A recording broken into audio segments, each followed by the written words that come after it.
Hello, happy Monday, everybody, and welcome to another edition of Grace and Gossip. This is your host, Crystal XO. And if you don't know, Grace and Gossip happens every Monday at 8 p.m., and this is where elegance meets intrigue. This is where we're able to unveil secrets with a little style.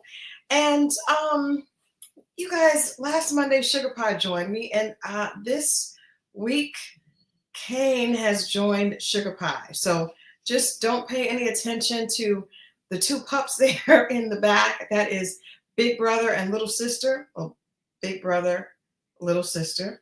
And they are both hanging out with me today. But there's a lot to talk about with Grace and Gossip today. I believe that I want to start by saying this episode is going to be all about the lessons learned. We have lessons learned with love and marriage. Well, married at first sight, right? We have some lessons learned with Love is Blind. We have some lessons learned with Real Housewives of Potomac. So today it's all about lessons learned. So as you all join, know that tonight's conversation is all going to be things that we can take with us and learn from some of these reality stars or people that are on reality shows. I'm not sure if I'm going to call them reality stars, but the people that are on reality shows and the relationships that they're going through, I think that we can learn a lot from them. And so that's what we're going to do today. I've got my cup of tea here. And one of my favorite cups. This cup says, I am worthy, I am beautiful, I am enough, I am successful. And I try to keep things around me so that I can keep reminding myself affirmations and words are important. If you don't get anything else from Grace and Gossip, I want you to remember that words are so important. And so yes, we can kiki and have a little fun, but at the end of the day, we always want to leave here with a message. We always want to leave here with something positive and, something to take us into the rest of the week, because this is the beginning of the week. So the first lesson learned that I want to talk about on tonight's show, I think all of us knew that this was a coming, but it did not happen until last week, actually, was the announcement. You guys know what I'm talking about. Love is Blind couple, Tyler and Ashley, announced that they were indeed getting divorced. Tyler and Ashley announced that they were indeed getting divorced. We saw the two of them looking super cute at the reunion for Love is Blind. But that did not work out. And they announced they were getting divorced. There was an announcement made, and then Tyler on Ashley's page, and Tyler came back on his social media page and explained that everything was his fault. He took accountability, and that he gave Ashley, definitely believed that she had a right to pursue her own happiness, blah, blah, blah, blah, blah.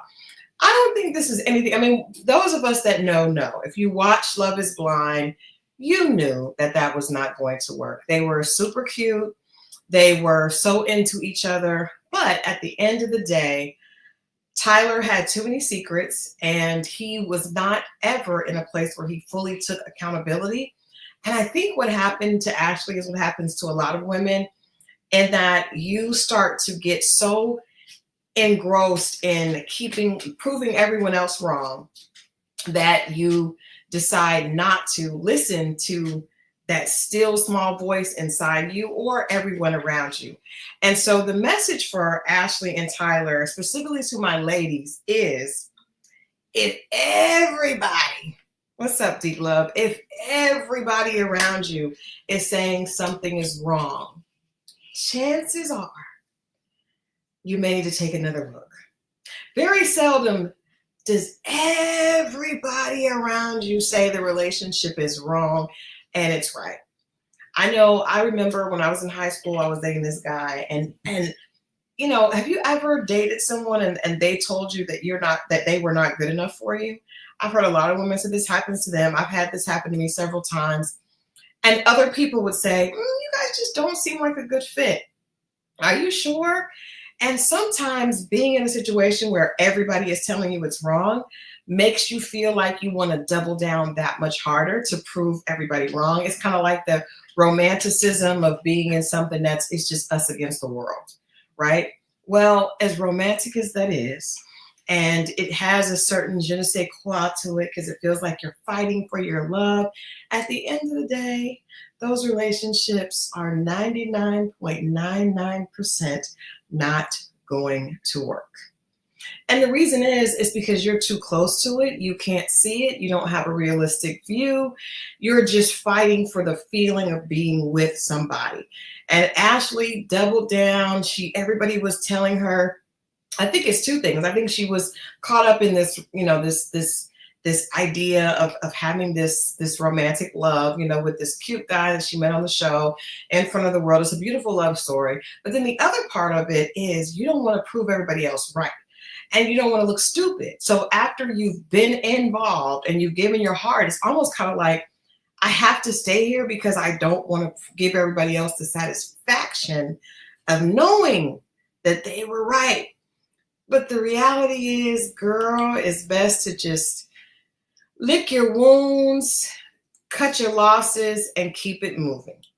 For those of you that may not know, Tyler had a friend who was a member of the LGBTQ community, and she and her wife wanted to have a baby. And so Tyler agreed to contribute to their baby.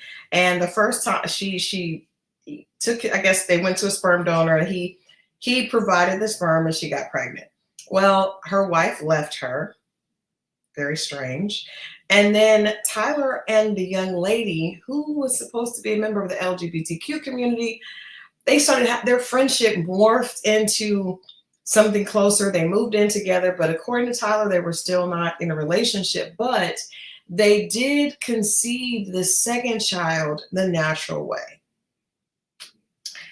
Tyler kept all this from Ashley way too long. She found out, and then there was all types of discrepancies with the story.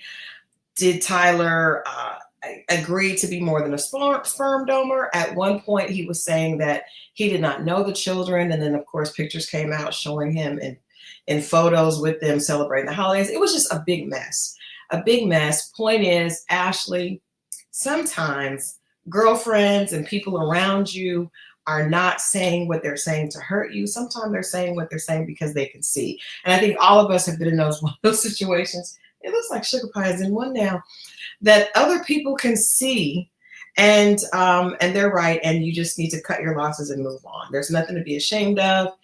The quicker you get out, the better off you'll be. And so we're glad that our good sis Ashley is on and about. Hopefully Tyler can grow up a little bit, mature, take some accountability for what he's done and figure out what he's doing. I mean, he was just all over the place. He said that he decided to be a sperm donor to this couple because they were one of them he was best friends with. And then also he didn't think he would have a child of his own. He thought it was over for him. So he was very emotional for someone that's that young and had just come out of a relationship. But he went on the show. The show painted him and Ashley as like this perfect couple. But reality TV is not real life, and we know that, right? We are learning that at a neck-breaking speed with all these different shows. We see couples crashing and burning around us.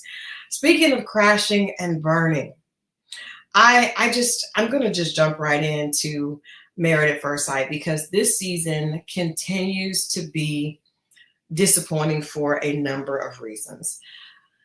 I talk about this show a lot because as some of you know, if you watch this channel, you may know that Love and Marriage, Married at First Sight has been one of my favorite shows. I love the idea of people being matched on compatibility and, actually really working with a team of experts to learn how to take marriage seriously. And you would think if a person signs up for Married at First Sight, they would first of all have the idea in their head that perhaps this person may not look like what I envision in my head. Like looks, if you're concerned about looks, you should not go on Married at First Sight, right? That's not something that you should do. If you are a stickler for a certain look, this is not the show for you. And still, every year, every season, people go on Married at First Sight and then they're disgusted or disappointed with what their spouse looks like and they freak out. Now, this season, there are three couples that are struggling. Most of them are struggling, but there are three couples that at this point, I believe it's like abusive for them to stay in the relationships. That's why I'm starting not to like this show because I feel like the experts do a horrible job of actually going in and counseling and working with these couples and helping coaching them through the disasters. Instead, they allow them to kind of self-destruct, and it's really like mentally abusive because you have such polar opposite personalities. I'm going to start with Nkechi and Mem, and let me see. This is a better picture of the two of them. Nkechi and Mem, and the two of them have been a disaster almost since they went on the honeymoon.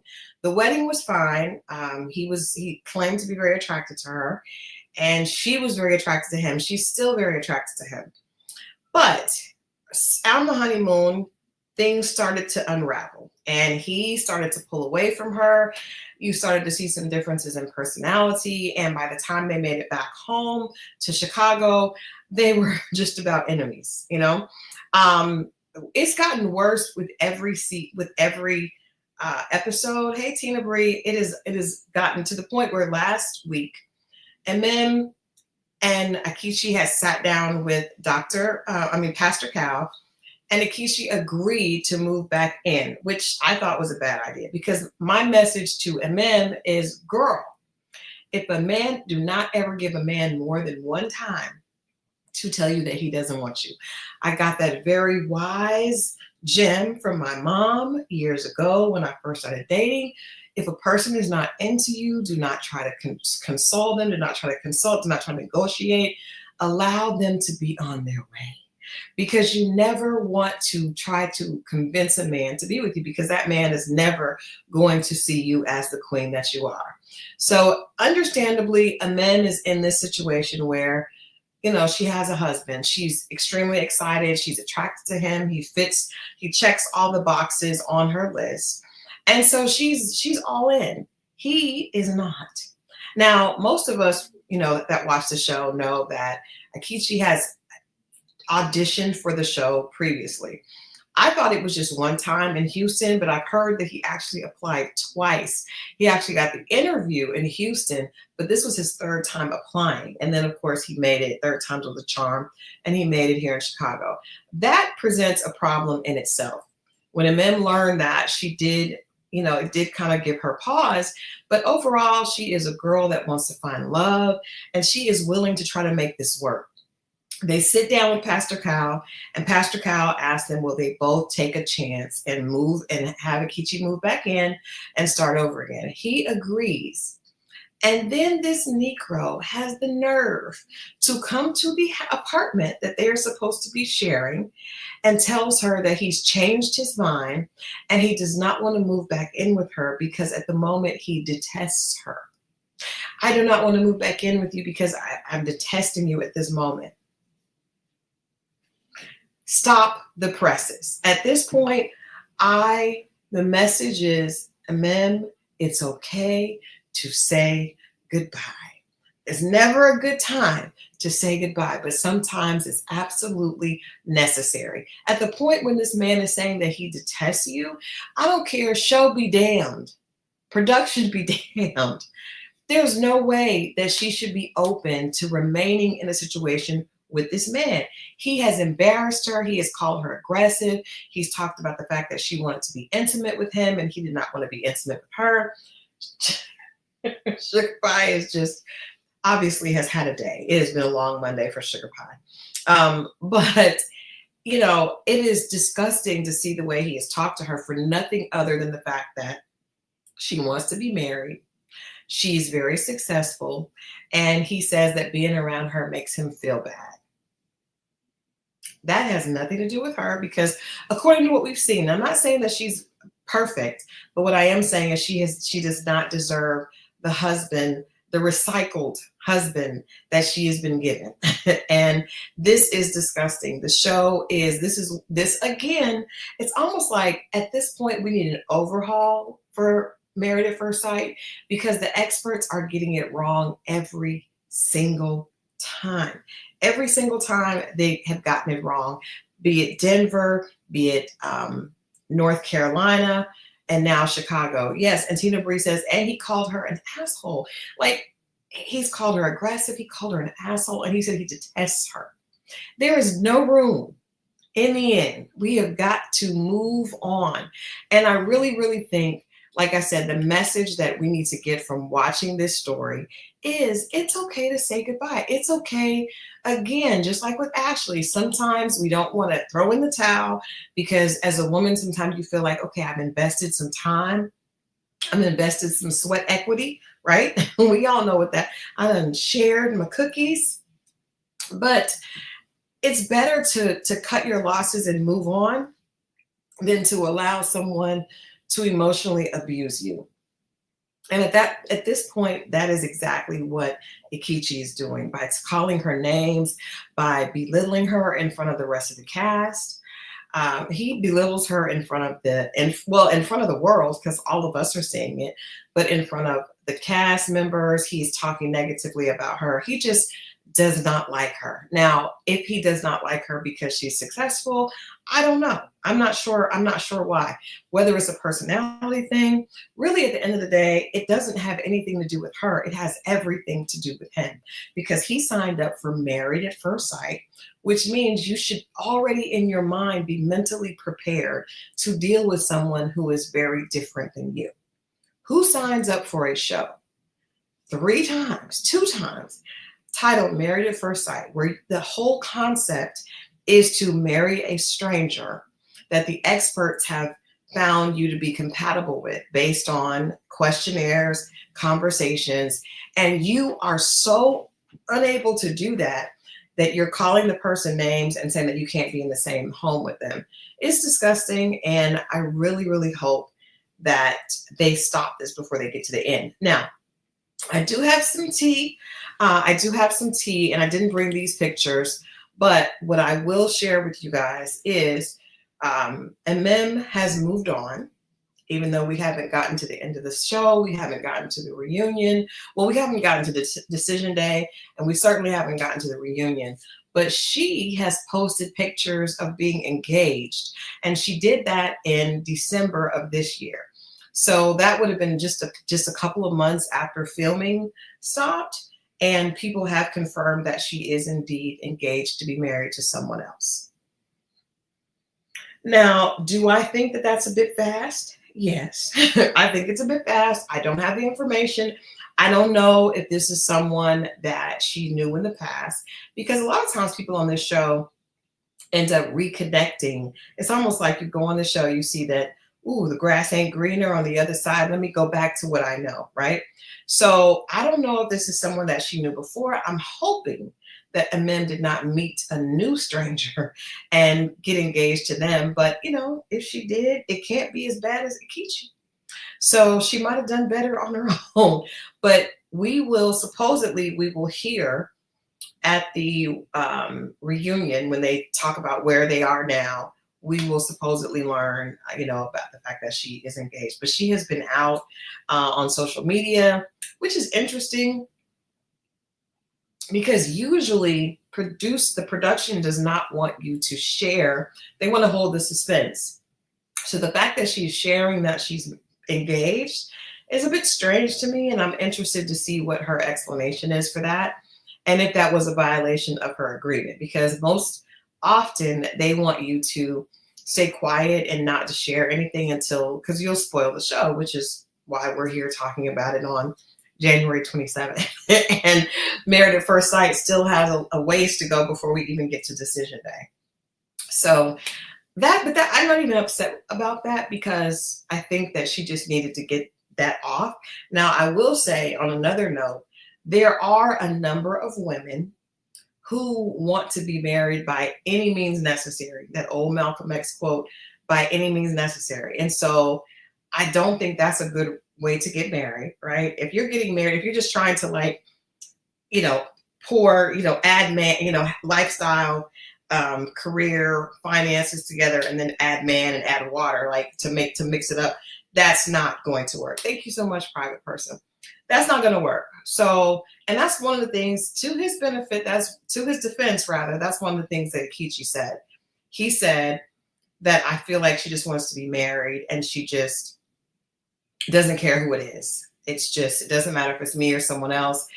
Still, it doesn't explain or excuse his behavior, but that could be a real thing that he's feeling. And I do think that we have to learn how to allow men to feel safe expressing their emotions and not negate those emotions, right? So he could very well feel like she does not want to be married to him. She just wants to check the box and apply or add anyone that fits that mold, right? But even if that is the case, sir, you signed up for Married at First Sight. So at the very least, you should be willing to go through the process without being passive aggressive. He is probably one of the most passive aggressive people I have ever seen in my life. Hey, Tamasha, passive aggressiveness at its best. And so I'm disgusted with that couple, and I'm going to move on to another couple that I'm equally disgusted with, if maybe not a little bit more. In this situation with Michelle and David, both of them have disgusted me. Both Michelle and David are disgusting. First of all, I don't like David's hair. Okay. Everyone knows I appreciate a man bun, but I don't understand how we've pushed the man bun into a man bang. It's a little strange to me, but hey, knock yourself out. David does not put any effort into how he shows up. That is a problem. But Michelle has been hateful to him from the wedding reception. When he told her that he lived with his parents, she has been disgusted with him. So she's treated him like trash. And that has led, and eventually, this is the thing, there's no such thing as a person that will just continue to take disrespect and bad behavior. You may think you're getting over on someone, but 9 times out of 10, you're not. And that's the message here. Eventually, people are going to act accordingly. And so it's a man bang. Yes, it is a man bang. But Michelle is treating him like trash, and she keeps giving him her behind to kiss, and he keeps kissing it. And she's thinking everything is fine. Well, we found out last week that David has been talking to other women. But I'm going to tell you guys something. This may be an unpopular opinion, and I'm okay with that. I don't blame him. I do not blame him. Michelle has been hateful to him from the very moment he told her that he lived with his parents. He has tried to convince her that he's still worth getting to know. He has tried to convince her that he has the money. It's just the fact that it was easier living with his parents. She says she's not attracted to him. He's trying to squeeze into the box that she wants. Like, he's to the point where I'm like, the same thing with Emem. Stop. This woman does not like you. There is nothing David could do ever that would make Michelle attracted to him. Nothing. There's nothing. She does not like him. She doesn't like how he looks. She doesn't like how he dresses. She doesn't like what he stands for. She says that he's kind, but there's nothing about him that she's attracted to. And I'm just trying. This is really hard on me. This marriage has been really hard. I mean, at every opportunity, he'll try, and then she'll throw it back in his face. So I'm not surprised nor upset that he was talking to other women. I am actually glad that he is talking to other women, because I thought he was just a big pushover that was getting abused all season and was never going to stand up for himself. Now, did he do it the wrong way? Absolutely. But what did we expect from him? Did we expect him to just keep taking Michelle's, verbal assassinations? Like, she's been talking negatively about him from the beginning, to his family, to the rest of the cast. She does not like him at all. So for her to act disgusted that he was talking to another woman is I think she just is looking for a way to make him the villain. And he delivered it to her, lock, stock, and barrel. He delivered it to her last week when she found a text. I don't understand how she was looking through his phone, but she found a text message saying, "You look so good, I can't wait to eat you up." Now, David told the dumbest lie in the history of lies. The dumbest lie in the history of lies. He said that he was texting with his cousin that sent him some food, and he was talking like men, for the most part. If you find a man that's a good liar, stay away from that man. Stay away from that man. Most men are not good liars, especially when put on the spot quickly. And David responded like the average man with a stupid lie. That was probably the most ignorant, just like proves he's not really a good bad guy. He's not. So he said that he was texting with his cousin. His cousin sent him some food that looked really good, and he responded like that. Michelle doubled down and is trying to prove him out to be a liar. He's obviously a liar. I mean, that was a dumbass lie. But I mean, why would she even care? Because she don't like him. So why do you care? Leave it alone. Like, okay, whatever. Like, why were you even looking at his phone? You don't like him. You don't like anything about him. She is low-key disgusted by his presence. So why were you looking through his phone? Unless you were looking for a reason. She's trying to find something so that she doesn't look like the bad guy. And we've seen this happen with other Alyssa. Ugh, she's not as bad as Alyssa, but she's close. David may be an idiot, just a little bit, because he's so into her looks, not her personality, because her personality leaves much to be desired. But he's into her looks, and then instead of standing up for himself, he starts talking to other girls during the process. So when she finally breaks him down, which doesn't take very long, she breaks him down because it's a dumbass lie. And then he admits that he says that was his cousin he was talking to, and instead admits that he was talking to other people and he had just taken a girl some coffee. Again, David may be an idiot. I'm not going to say that he's not. My thing is, when you sign up for Married at First Sight, you sign up, and that means that you are willing to try. Michelle was not willing to try. She shut down at the wedding reception. That means you were not qualified to be on the show. You don't have the mental bandwidth to be on Married at First Sight if you shut down at the reception. And I don't think that's rocket science. David should have, someone said in the comments that they like honesty and transparency. David, I don't think he knows what to do in this situation because it's obvious that he's trying and he liked her a lot. But when he wasn't able to get the response that he wanted and she keeps beating him down, as opposed to saying, you know what, this is making me uncomfortable. I don't want to be in this situation either. He just keeps saying, well, what can we do to make it better? I want to keep trying and keep trying. Him and Eminem, I'm over it. Both of y'all cut your losses and move around. But he starts talking to girls that he met on Tinder and tells her. She didn't even ask that. She didn't even, all you needed to do was respond to the text about, and really you could have said, you know what, I don't want to talk about it. I'm going to move out of here. It's obvious that you're not interested in me. It's obvious this marriage is not working. I've tried everything that I possibly can. I wish you well. That would have been the best thing for me and for him to do, because I don't like the fact that he keeps getting beat up by her. But then you lied and you told a dumb lie. And then you gave up some unnecessary information. It's just all bad.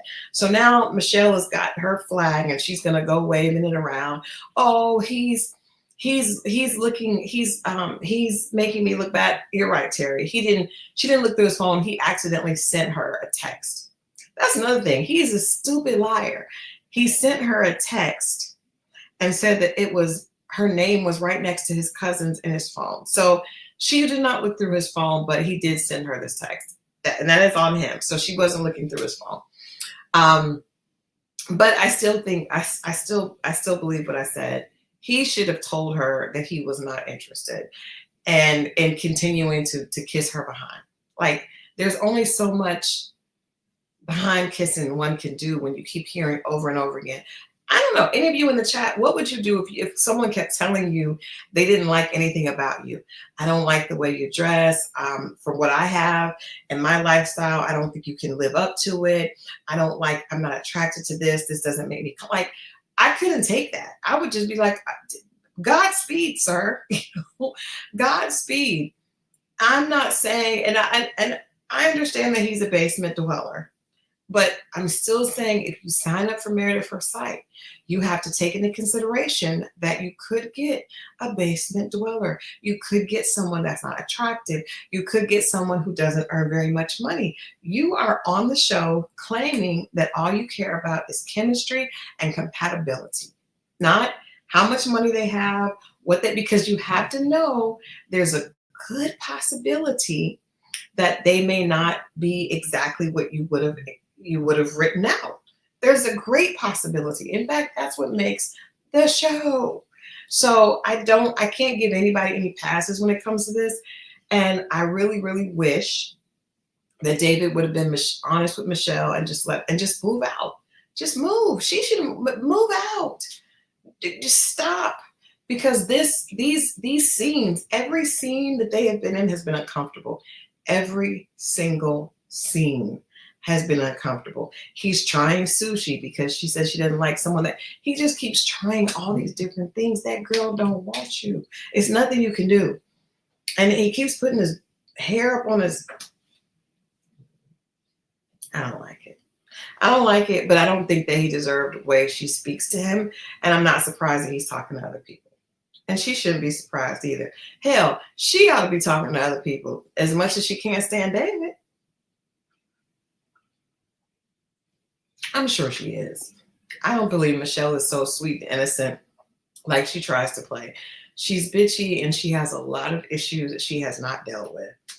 And y'all, Sugar Pie is really just laid out. Again, I don't know what 9 to 5 she pulled today, but she's obviously just, it has run her ragged. Obviously, it has run her ragged. So that's my spiel on the two of them. Now, Alan and Madison. I'm not going to spend much time talking about them because they're not as interesting. But again, actually, Alan and Madison and Thomas and Camille, same situation. Now Thomas and Camille have a little bit more. There's a little bit more possibility of them working, not for long, but a little bit. Madison and Camille have both told their spouses that they're not necessarily attracted to them. Camille has said it's because Thomas didn't have swag. I don't know how long Camille has been here, but swag is not necessarily conducive to husband qualities. She has him looking like a rapper from the 90s. She got him a chain. She went and got him some earrings, but like she's trying to make him, and those of us that know that jewelry and all that posturing does not make the man. And if you're attracted to those things as opposed to a really good, solid person, you still have some growing up to do. So I think that Camille has some growing up to do because Thomas has only shown her kindness. He's only shown her he's responsible. He earns a good living. He's shared with her this, his past with his birth month. Like all of this supersedes swag. In my opinion, it supersedes swag. So I feel like the women are coming into these situations thinking that they're so much better and the man should have to run behind them. And I don't, as much as I always want to have my sisters back, these situations don't make much sense. Alan and Madison, that's even worse. She has done an overhaul on herself. and she's very happy with herself, right? She feels like she's, she's in shape. She's got her hair, she's got her hair and makeup and and everything, and she feels like she's such a pride. She says she's gorgeous, and she obviously had a rough upbringing, and so she's achieved where she felt like she wanted to be. But she doesn't like being ugly to someone else and making fun of him, and all he's shown her again is kindness. Alan is a great catch.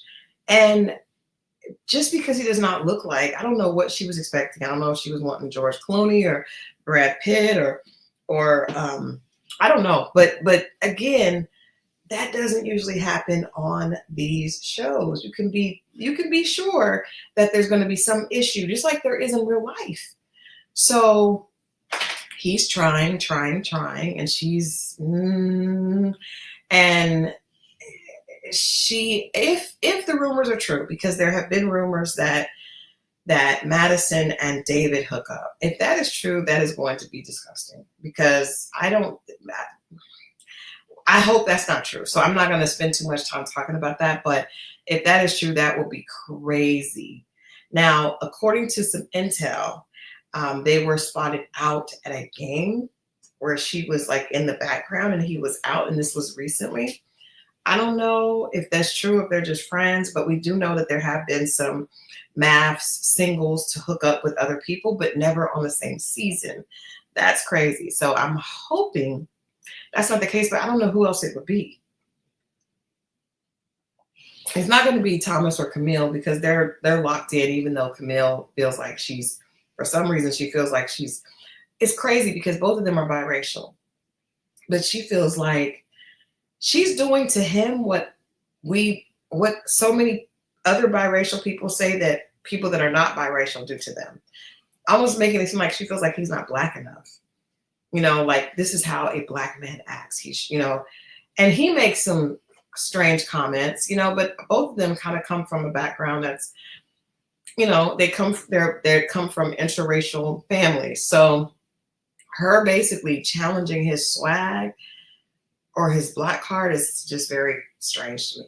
Very, very strange. And it just shows that she has some maturing to do, because Thomas has all the qualities that most mature women would want in a husband. Swag be damned. Who wants their husband walking around with a big chain and earrings? That's a rap video. And they don't even really do rap videos like that anymore. Like that's a rap video from the 90s or maybe the early 2000s. I don't know. But yeah, I'm not a fan of that couple either. Alan and Madison, I think he needs to grow a backbone and just, tell her, if you're not interested, that's fine. Like I hate these situations where one person ends up just being the doormat for the other person. And I think the experts should step in that. That's just my opinion. The experts should step in and say, this is not fair. But they don't. They try to remain neutral, but that's also why the show is going from Shinola to shit. Just my opinion. Next up on the messages. So that message was, again, the theme for tonight has been, it's okay to say goodbye. In the words of Chris Brown, there's never a right time to say goodbye, but you got to. Sometimes you got to know it's time to say goodbye. It's time to move on. And the sooner I do it, I cut my losses and move forward, the better. David should have cut his losses. Now he looks like an idiot, cheating people that he met on Tinder. Alan needs to let it go. And Mim, let it go. Let it go. Let it go. Let it go. And I think the same thing for Thomas, honestly. His is not quite so bad, but don't be putting them earrings and all that jewelry on, and you're probably gonna have his pants sagging next. Don't do that. Don't do that, Thomas. Just get a woman who appreciates you for you, because I don't think Camilla's it. Moving on to Potomac,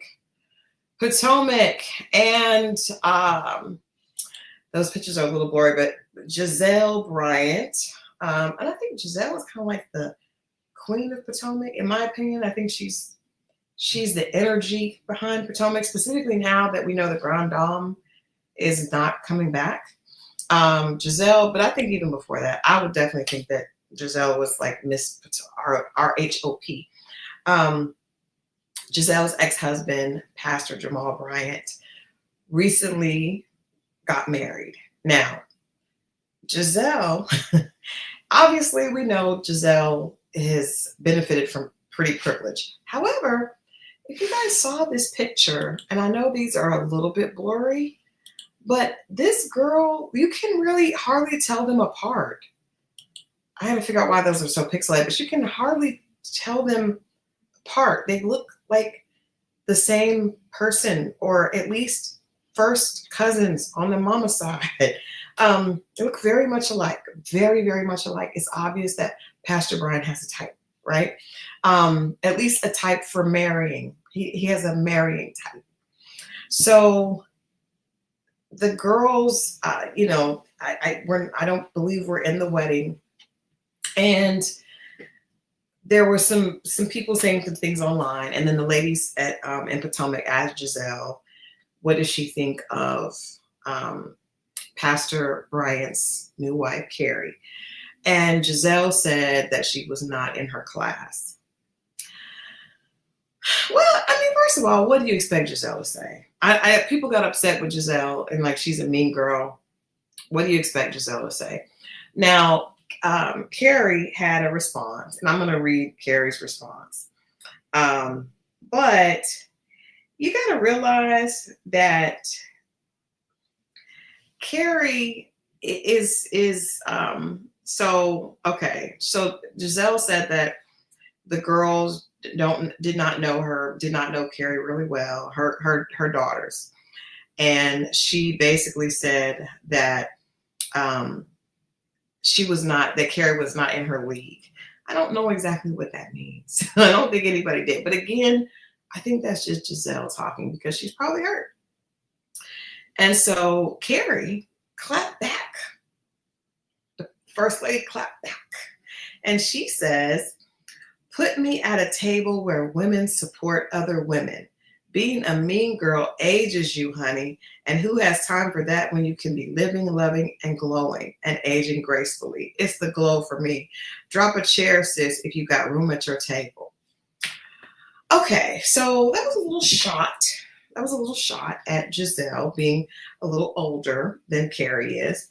My thing is, I was always told you could never make fun of people for being older because if you keep laying down and getting up, you will eventually be there as well. So that was a shot, but Giselle did say that she wasn't in her league. My thing is this.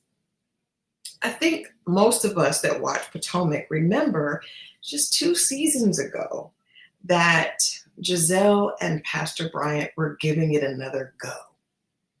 And I'm like, why are people not bringing that up? Why are we just acting like they've been divorced? And they have been divorced because when I interviewed Pastor Bryant, he said that they had been divorced for, almost 11 years. They have.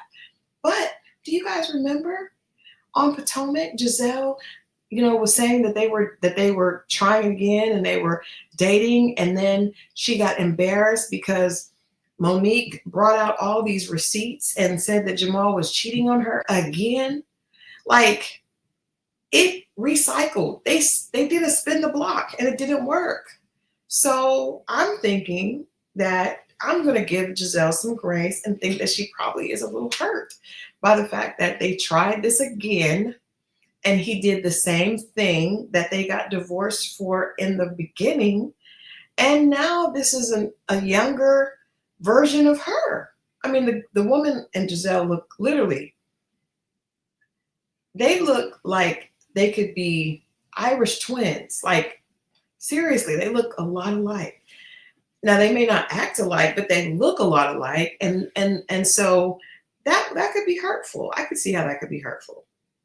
Your ex that is very, has a very big platform, probably bigger, almost as big as hers, if not bigger, because he has a church here. But Giselle's on the national television show, so that's probably bigger. But he's still a very well-known pastor, right? And, I think there was a certain prestige that went along with being first lady and dating Jamal Bryant.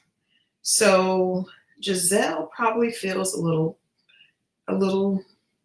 sport, like a little embittered. I could see just a bit. Like I don't think she would have said that she's not in my league unless she felt some kind of way about it. Because if you didn't feel some kind of way about it, you would just be like, I hope he's happy. But the fact that it's a damn near doppelganger is kind of strange. And I think that that comment was made because she's hurt. And she knows you cannot look at Carrie and look at Giselle and not think, well, damn. You can't even tell them apart in that picture. Like, who is who? So I was watching Funky Dineva the other day, and he went on a tirade about Giselle looking older. And I'm not gonna lie, he's funny as hell. And his whole tirade was called Giselle's neck, to which I started to become concerned. But we all know aging is a reality. We're all gonna do it. Every single one of us. I don't care, from Holly Berry to whoever is not Holly Berry. Everybody's gonna age, right? That's just a part of life, if you're lucky. And Giselle is a beautiful woman, and has always been a beautiful woman, and is always going to be a beautiful woman. The same thing with Carrie. So age to me is kind of like, the insults with age are, they're mean, but they're also kind of unfounded, because someone's like, yeah, her neck may be a little loose, but her face card never declines. And it's not even about all of that. But I do think that when people are praised because of their beauty, it does make them susceptible to being torn down because of it. And unfortunately, we haven't seen much from Giselle outside of just being very beautiful, right? We don't get a chance to see. I'm sure she does things community based. I know she has a clothing line with Ashley. I don't even GNA. And I know it's for a nonprofit and the show, but outside of the show, I don't think we've seen a lot from Giselle that would give us anything besides pretty. So when there is a crack in the pretty, then people are definitely going to point it out. I think that her response to Carrie was one out of hurt. And I also think that people have to realize, just because you're pretty doesn't mean you're not going to get your heart broken, because she had to feel some kind of way when Monique put her on Front Street at that reunion. It was difficult to watch. It was so many receipts, and Giselle just sat there and, tried to act like it didn't bother her, but I'm sure that it did. And then for her ex-husband that she tried to spin the block with, and it didn't go right, to marry a woman who looks just like her, except maybe 15 years younger. Yikes. That's going to hurt. That's going to sting a bit, and she doesn't really have anyone in her life. And she's going to keep dating these young guys that she knows is not going to work. But I don't know. I just think that people just went a little too far. Of course, Carrie's going to clap back. But at the end of the day, Jamal and Giselle are parents of 3 daughters. So the families don't need to be at odds, and hopefully they'll work it out.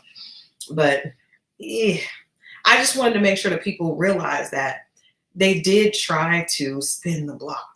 Like, that needs to be a part of this conversation, that they did. Jamal and Giselle did try to go back and reconcile. And for whatever reason, it didn't work. But it's not like they've just been separated this whole time. Like, I'm gonna give my sis a little grace with the shade, because, she probably was hurt or a little heartbroken, but she need to move on. Move on. He's married. The girls are grown. They're gone. Move on with a good man that is age appropriate, and you'll be good. And you'll be good. Hey, PRMB. Yes, I have both dogs with me tonight. You guys saw Kane is the pit bull, and he is the big brother. And Sugar Pie has just had a hard day. Obviously, Monday has wiped her out. She is Sugar Pie. Sugar Pie. You just can't take it? She is just knocked out. I don't know. She had a hard, she works hard for the money. I guess she is just, I don't think she was feeling well earlier. She's laid out. That is not like her. But yeah, they're both hanging out with me today. The last thing I want to talk about is there has been another. I mean, there's just constant documentaries. It seems we're going to be inundated with Diddy documentaries until this court case. Until we go to trial in May, we're going to over and over again be hit with a gazillion different documentaries. So there was one that aired a few weeks ago, and then there's one that airs tonight, actually right after this broadcast, on ID. And then, of course, we all know that 50 Cent's documentary is still a coming. And then I believe there are a couple more, but it's so there are a lot of people making a lot of money off of the scandal, Diddy scandal. And I guess that's just that's just how we work now. And this entertainment cycle is people make money off of other people's downfall. But today, D Wood's interview that is in the documentary went live today with news headlines. And I just wanted to put my 2 cents in. Number one, like I said, it appears that the scandal of taking Diddy down is making people a lot of money. So I cannot imagine. He has been in prison since September, and he is. I mean, they are going to continue with the documentaries and the people coming out. And no, the fish has passed on. Aquarius has passed on, and I'm not going to get any more fish. I'm just a dog and horse person. So Sugar Pie is 4, and Kane will actually be 17 in June. Kane the pit bull. Kane, he's had a hard day as well. I understand him because he's 17. This person down here, now she's Sugar Pie. Now the tail is wagging. I was like, what is wrong with you? Well, I was talking to you and the people were looking at you, but you were too tired to say hello. Yeah. Okay. So I think it's interesting that there are so many people cashing in on this. Do these people care? Probably not, because, Diddy was not doing anything differently than he was doing. He's been the same person all these years. D Wood's conversation that was released today basically said that she felt like she was treated like a piece of meat. Now, if you guys watched Making the Band, please put an XO in the chat.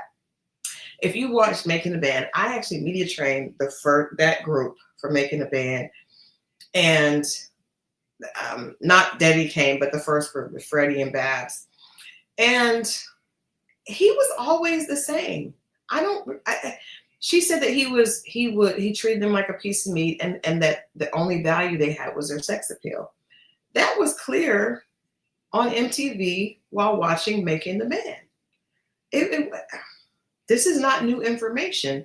He was always this way. And now the culture has changed, and now people are trying to paint him to be something that is different. And it's like, this was not, and not just him, the entire industry. I keep saying that because I'm so shocked by the fact that people are making this into villain behavior when it's like, okay, if so, we need to go back and imprison everyone that was in the business.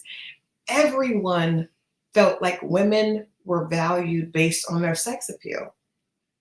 I remember being in a meeting with an A&R meeting, and these record executives were saying that because this particular artist was dark-skinned and not under like 140 pounds, that she could not be considered sexy. And so we had to push her as neo soul. So he's not alone in this idea. And for D Woods to say that she felt like that, and the reporter asked her, is that predatory though? And she said it wasn't Angie Stone, but I'm sure if you guys kept digging you could figure it out. But I don't know. I don't feel like this is new information, and I feel like it's being sensationalized to make money and to push television shows and push ratings, right? But I don't and maybe this is all just his comeuppance. It probably is, because he planted so many bad seeds. They're probably just all coming to, the chickens are coming home to roost in a very, salacious way. But the reality is, those young ladies that signed up, because Deep Woods, and I'm not saying that she's not telling the truth about her story, because I would never say that about a woman until we figure it out. But once you figure it out, if you have lied, then you should be held accountable, right? But she was with Danity Kane, and then when she got fired, she later was a part of Dirty Money. So not only did you not going to get away from him, but you actually kept working with him later. So at best, you were complicit at best. And I understand wanting to, have a career, but at one point you were away from him, and you went back to him and got back in the situation between that time. So it just makes it a little strange. And she said, again, they asked her, why does she choose now to come out? And she said before she didn't believe anyone would believe her. And that's probably true, because he was empowered. I think and the Haitian Empress says, let me put this on the screen. I could have a Me Too movement to go public with. I have witnesses, and the harassment was stopped by another. I believe you, because I could too. You know what I mean? But I personally wouldn't do it now, but I do understand why a lot of times women do it later, because maybe they didn't have the strength to do it when they were younger. But this case is a little strange, just because I said she did go back to him. And you're right, Deep Love. Aubrey O'Day has been Aubrey, you can bank on what Aubrey is saying, because she has been saying it for years, for decades. And she got the label that she was crazy and she was difficult, and all these repercussions happened to her in her career because of the fact that she was not being quiet. And you knew she wasn't going to work with him anymore. And I'm not victim shaming or blaming, but I do think that we have to be realistic. And if someone is a predator and is treating you like meat, then you need to take accountability for going back to the situation. At bare minimum, you need to take accountability for going back to the situation. So I'm definitely going to check out tonight's documentary. It is on ID and Cinemax. And we'll talk about it, next week. We'll talk about it next week. If it's too bad, we may talk about it tomorrow. But I think at this point, this has become part of the news cycle to drive ratings. Because like I said, there's not any new information. In the Making of a Bad Boy that we watched a couple of weeks ago, there was no new information. I'll be sure, no new information. This is information that's being regurgitated over and over again for people to have ratings, and to be in the news cycle, and to get eyes. And I'm sure there are some people that were really genuinely hurt, and I'm sure that he deserves what he's getting, but I'm saying the rest of us don't need to be manipulated, through the process. And that's what I'm saying. I also think that there needs to be a bigger glimpse into the industry, because it's hard to be a monster by yourself. If you are a monster, you have a lot of different people that are contributing to you being able to enact what you're doing to people. With R. Kelly, he should be in prison, but there should be a lot of other people in prison as well. Yes, I think the parents hold some responsibility, but all the people that were working with R. Kelly, nobody else needs to go to jail, because no one else saw girls being hurt or in prison. No one else saw this. No one else was cool with it. What about when R. Kelly because it's easy to pull away from him and talk bad about him once his money is gone. But when he was on top of the world, you all didn't see that then? You had no problem with it then? Just saying, just asking.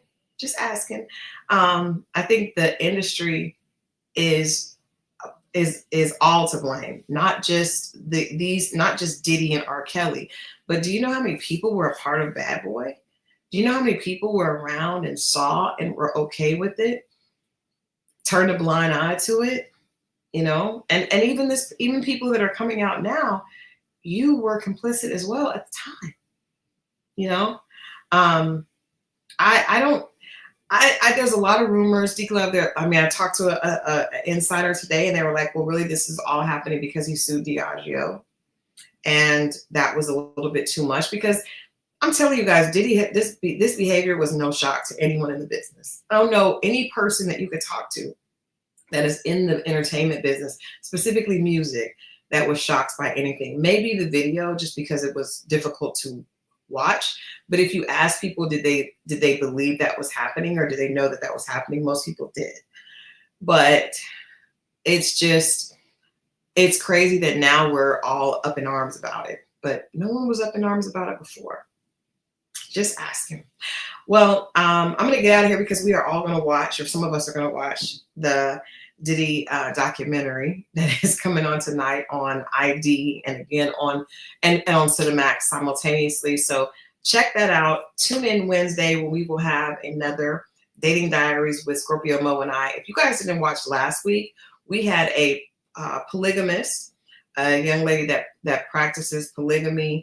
And it was an interesting conversation. We're going to probably recap a little bit of that conversation Wednesday. And then we're going to talk about actually, what happens when there is abuse in relationships. Oh, both ways. Emotional abuse, financial abuse. Abuse is not something that should be okay on either side. And then, you guys, I'm so excited because on Saturday, we're not going to be on Friday. On Saturday, we're going to do a live as soon as Love and Marriage Huntsville reunion is over. Mo and I will be together in studio, and we're going to walk through the first part of the reunion. It's going to be so much fun. Get your drinks, get your pajamas. We're going to hang out. It'll be Pajama Mo, Pajama Crystal, and we will have a good time. And we'll have a couple of friends there perhaps as well, just to walk through this reunion, because there's so much happening in Huntsville that we just gonna have to get into. Okay. So I love you guys for watching. Please share this. Please like this on your way out. This is a Monday night. It's slow. So if you could just do me a favor and like this, I would appreciate that. And then, Jonah, if you miss it, you can always catch the replay. I promise it will be hilarious, because there's so much. I've seen the reunion. There's so much going on in Huntsville. You guys are definitely want to check in. If you can't watch it on Saturday, like I said, then check out the replay after that. But I love you guys for watching. Like this on the way out, and I'll see you guys on Wednesday. Okay. Good night.